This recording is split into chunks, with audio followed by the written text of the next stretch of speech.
मी जे बोललो त्यांना ते जास्तीत जास्त 20-25 मिनटात आमचं बोलणं झालं. त्यांनी सांगितलं काय होतं आहे, सगळ्या गोष्टी तेच ते मुद्दे आहेत सगळे. आणि आमचा प्रमुख मुद्दा कुठला आहे की पहिल्या 4 दिवसातला 8 दिवसातला जो तपास आहे ते तुमच्याकडे प्रॉपर आलेला आहे का. आणि मग ते तेली साहेबांकडं त्या गोष्टी सगळ्या आहेत.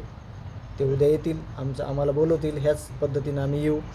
आणि एवढंच सांगतो, तुम्ही मागण्या काय हां मी एवढंच सांगू इच्छितो, म्हणजे पहिल्या डे 1 पासून मी हे सांगतोय की तपास आम्ही त्यांच्यावर विश्वास व्यक्त केलेला आहे की तपास योग्य रीतीनं चालू आहे. ते पण आम्हाला विश्वास देत आहेत की तपास चांगल्या पद्धतीनं चालू आहे.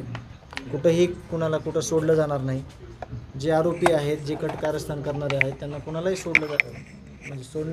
सोडलं जाणार नाही. आणि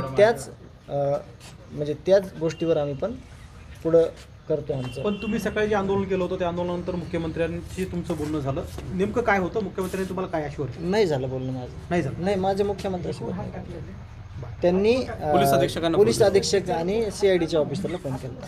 पण जे सकाळी आंदोलन झालं त्याचे परिणाम असे काही झाले का की राज्य सरकार असेल कोणतरी बोललं असेल? त्यांनी फोन केला ना, मुख्यमंत्री साहेबांनी CIDच्या ऑफिसरांना फोन केला आणि SP साहेबांना फोन केला.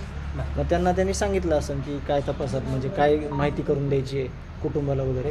आणि उद्या तेली साहेब ते आम्हाला माहिती देतील. उपमुख्यमंत्री एकनाथ शिंदे देखील तुम्हाला बोलणार होते. मागण्या काय केल्या? बोलणं झालं का? हां, उपमुख्यमंत्री बोलणार होते, पण ते गावाकडे असल्यामुळे त्यांना रेंज नव्हती. तुम्ही होतात, ज्या गोष्टी तिथं होतात ते तुम्ही त्याचे सगळं माहीत असतं तुम्हाला. लेखी दिले ना? काय लेखी? लेखी म्हणजे असं काही निवेदन वगैरे नाही. काही गोष्टी आहेत किंवा ज्या तुमच्याकडे असतील किंवा नसतील पण आमच्याकडे आहेत, त्याच्यात तुम्ही तपास करा. त्यांना काय मागणं?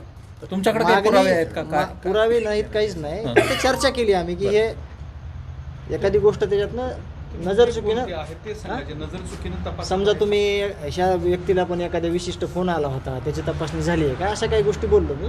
त्या पण स्पष्टीकरण देतो मी नंतर. धन्यवाद. आतापर्यंतच्या तपासावरती तुम्ही समाधानी आहात? आता उद्या तेली साहेबांना ज्यावेळेस आम्ही बोलू त्यावेळेस आम्ही ते स्पष्टीकरण. थँक्यू.